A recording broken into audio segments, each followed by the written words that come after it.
Ranking Member. Mr. Ross, you are recognized for 5 minutes. Thank you, Mr. Chairman. Again, thank you for this hearing. Today, the committee will hear from the Postmaster General and 2 of the presidentially appointed Board of Governors who will attempt to lay out their vision for a substantive postal workforce and describe how the APWU contract fits into that vision. This will be the first time in a decade that multiple USPS governors will appear together at a congressional hearing. We know that the Postal Service is one of the largest organizations and employers out there.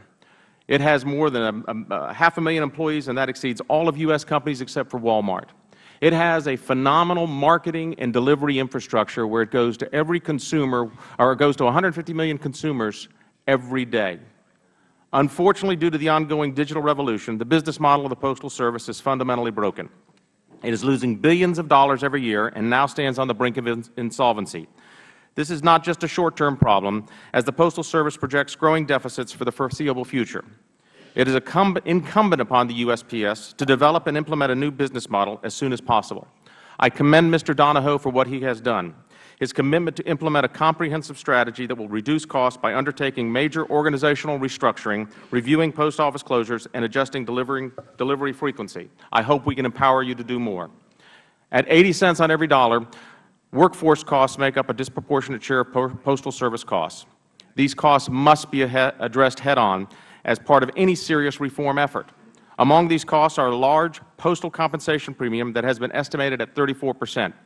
In fact, in 2001 arbitration decision, neutral arbitrator Stephen Goldberg stated, quote, "In concluding that there exists a Postal Service wage premium, I join a long list of arbitrators in prior USPS interest arbitrations who have reached the same conclusion." Close quote.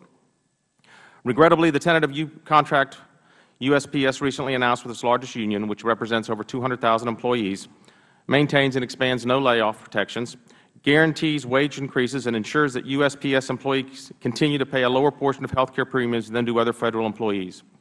USPS claims the contract will save them $3.8 billion over its 4.5-year life, but I am skeptical of that.